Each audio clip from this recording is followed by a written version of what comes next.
En Ukraine, laisser Kiev frapper la Russie avec des armes occidentales, la cacophonie des Occidentaux, la mise en garde de Poutine.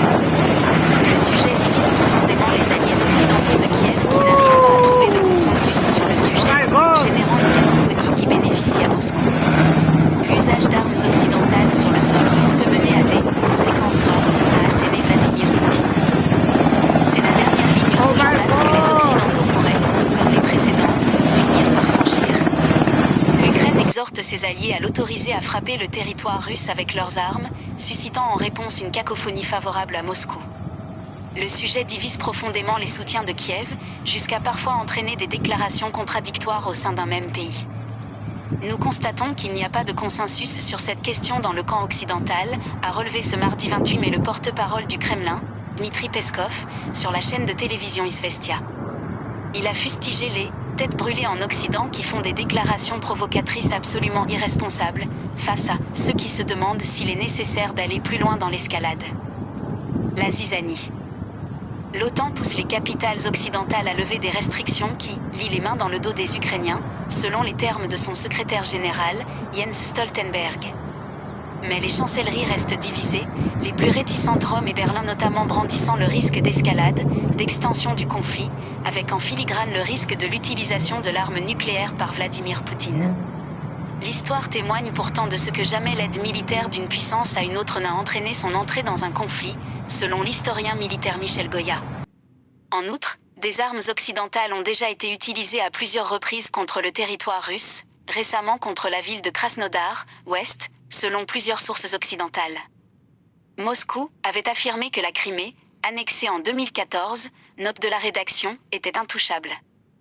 Les Ukrainiens n'ont frappé de ce que jamais l'aide militaire d'une puissance à une autre n'a entraîné son entrée dans un conflit, selon l'historien militaire Michel Goya. En outre, des armes occidentales ont déjà été utilisées à plusieurs reprises contre le territoire russe, récemment contre la ville de Krasnodar, ouest, selon plusieurs sources occidentales. Moscou avait affirmé que la Crimée, annexée en 2014, note de la rédaction, était intouchable. Les Ukrainiens l'ont frappé avec des armes américaines et il ne s'est rien passé, souligne l'ex-colonel français. La frustration ukrainienne. L'enjeu, pour Kiev, est fondamental avec l'offensive russe sur le nord qui menace Kharkiv, deuxième ville d'Ukraine. L'armée ukrainienne dispose de moins de soldats et de munitions que son ennemi, mais pourrait le faire reculer avec les armes modernes lui apportant précision et longue portée.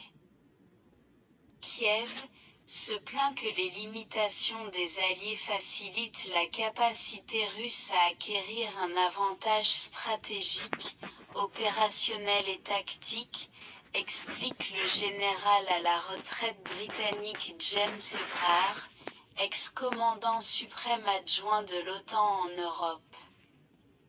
Car l'offensive russe est orchestrée depuis l'autre côté de la frontière. Moscou déplace des troupes, dispose des batteries, fait décoller ses avions dans des conditions de sécurité enviables. Kiev vise depuis longtemps l'arrière du front, fait valoir Ivan Klistch, du Centre international pour la défense et la sécurité en Estonie. Des frappes essentielles pour user les forces ennemies, perturber l'approvisionnement et les chaînes logistiques, faire de la contre-artillerie et perturber le commandement. Mais la question est de savoir si ces frappes devraient aussi se produire à l'intérieur de la Russie. Un processus récurrent. Depuis le début de la guerre, l'hésitation occidentale a déjà été observée pour les missiles longue portée, les chars lourds, les avions de chasse. À chaque fois, Kiev réclame, les Occidentaux commencent par refuser, l'Ukraine pointe du doigt certaines chancelleries, qui finissent par céder. Entre-temps, du temps précieux a été perdu. Rétrospectivement, on se dit que s'ils avaient lâché dès le départ, cela aurait été plus efficace, note Michel Goya, soulignant que le droit international autorise le pays agressé à frapper le pays agresseur à condition de respecter le droit humanitaire. Le général Évrard déplore, lui, que les dirigeants occidentaux soient réticents au risque, financièrement contraints et tellement autodissuadés par la Russie. La situation est d'autant plus complexe que ce n'est pas l'OTAN qui décide, mais chaque pays via des accords bilatéraux.